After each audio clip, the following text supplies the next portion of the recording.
Welcome to History Club. Today we're going to learn about some famous explorers. So stay tuned.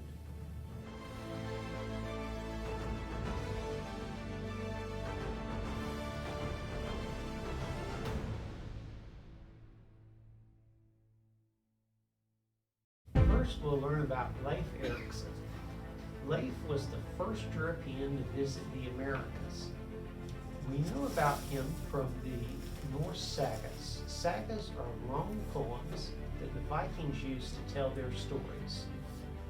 At first, we didn't know whether Leif was just a story or whether he was a real person from history. We now know that he was real because archaeologists discovered ruins of Viking settlements in North America in the 1960s. Leif was the son of Eric the Red, who colonized Greenland after leaving Scandinavia. Leif's nickname was Leif the Lucky, and his exact date of birth is unknown, but it was probably around 970. He sailed from Greenland to Norway before he sailed to the Americas, and at that point he worked for the King Olaf I, and he converted to Christianity. We don't know if Leif knew about North America because he was blown off course, or whether people had sailed near America before and he heard about it from them. He called this area Vinland, which is probably what is today Newfoundland in Canada. Also, Leif Eriksson Day is coming up if you'd like to celebrate.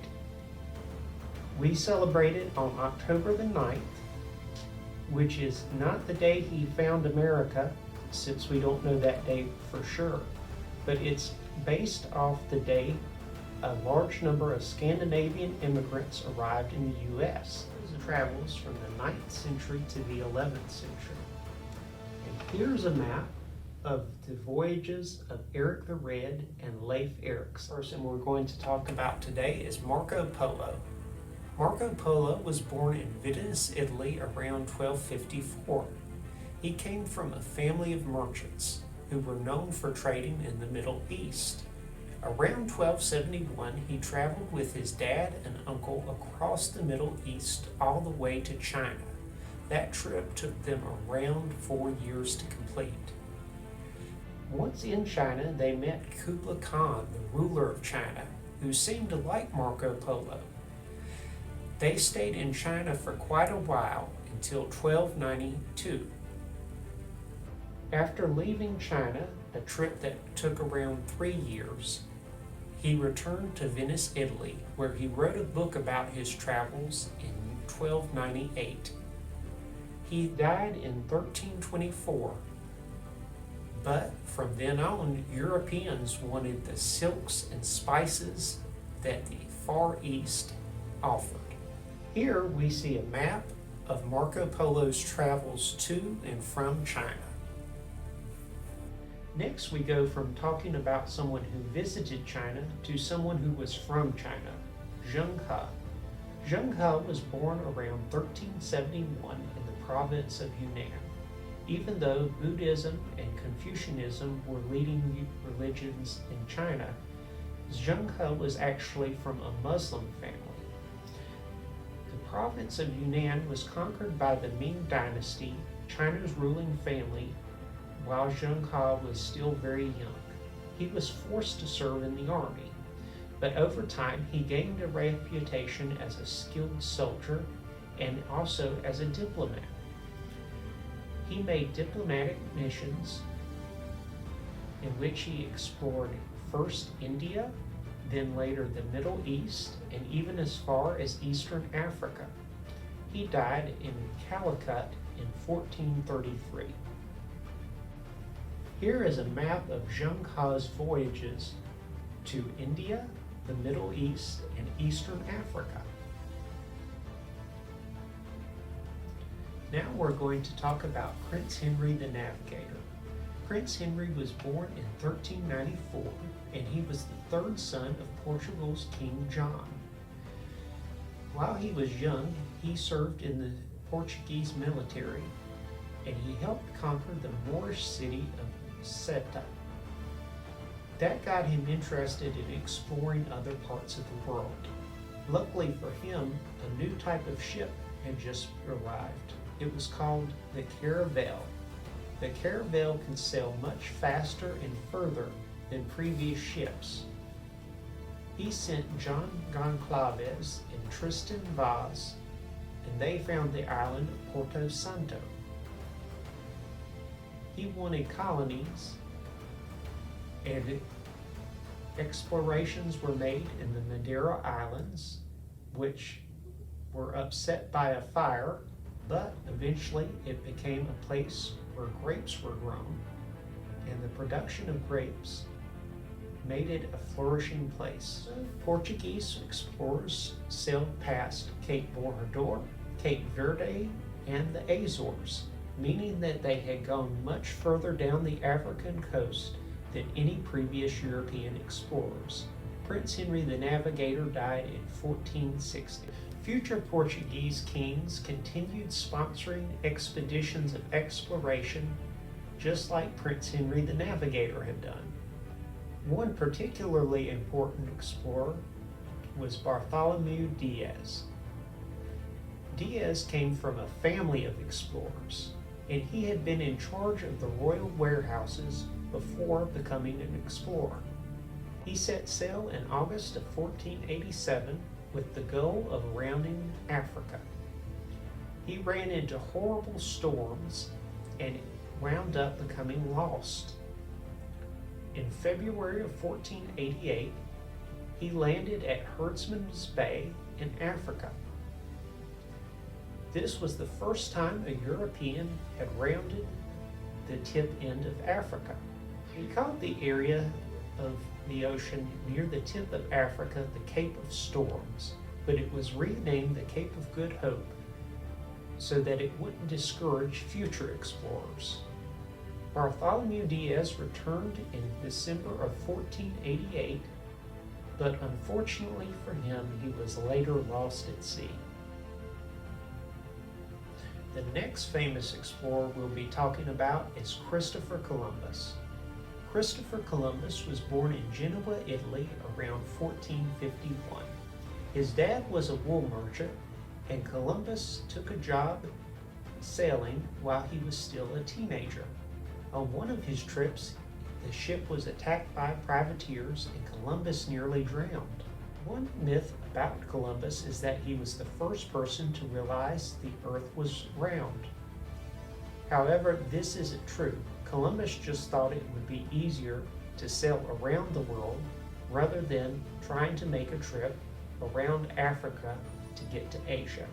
Columbus had settled in Lisbon, Portugal, but he couldn't get the Portuguese government to fund his trip, so he went to Spain. There he charmed King Ferdinand and Queen Isabella, who agreed to fund his voyage.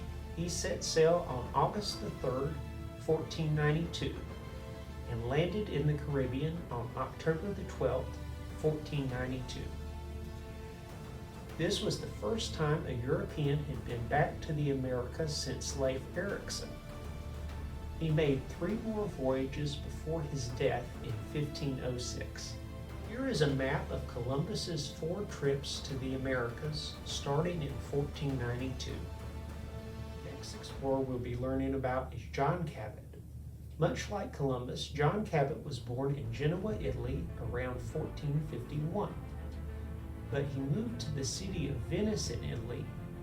John Cabot liked Columbus's idea of heading west to reach Asia, but he thought Columbus was too far south. When John Cabot moved to England, he got a sponsorship from King Henry VII, and he set sail from the port of Bristol in May of 1497. He explored modern Canada. He arrived back in Bristol by August of 1497, and he made a second voyage in 1498, but the fate of that voyage remains unknown. While Spain was sponsoring Christopher Columbus to sail west to reach Asia, the Portuguese were sponsoring trips around Africa in the hopes of reaching Asia. The first to reach Asia was Vasco da Gama. He was born around 1460. He left Portugal in the hopes of reaching India in 1497. He sailed around the Cape of Good Hope and in Malindi, Kenya, got a new navigator from among the local peoples. He reached Calicut in May of 1498, but unfortunately for him, the ruler did not care much for his gifts and he did not get along with the natives. He made it back to Portugal in 1499, but returned to India as the viceroy in 1524, where he died. Now we're going to learn about Amerigo Vespucci. Like a lot of famous explorers, Amerigo Vespucci was from Italy. He was born around 1454 and came from a prominent family in Florence. He sailed for Spain with Alonso de Tejada in 1499. Together they explored South America, and Vespucci explored what is today Brazil. Once he realized that Brazil actually fell into Portuguese territory, he switched sides from Spain to Portugal. He returned to South America and continued exploring. His explorations made Europeans aware of the fact that this was not Asia as Columbus had thought, but actually a new continent altogether. He is credited with giving the Americas their name.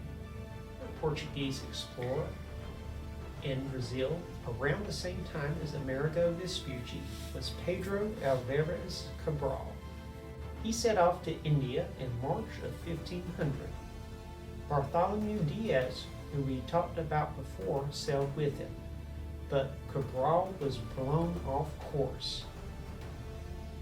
He spotted Easter Mountain, which is today Mount Pascoal, and landed in Brazil. Due to his exploration, the Portuguese now had a claim to the New World. He brought back parrots with him from his trip to show the local wildlife. Eventually, he did go to India, but tension and warfare there made his visit very unpleasant. Let's learn about Ferdinand Magellan.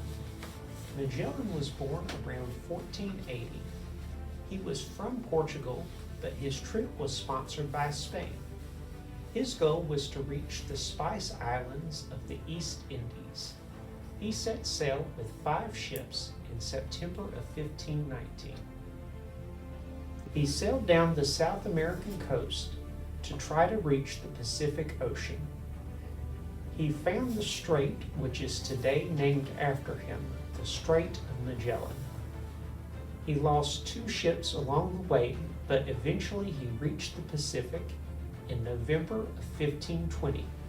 He's the one that gave the Pacific Ocean its name.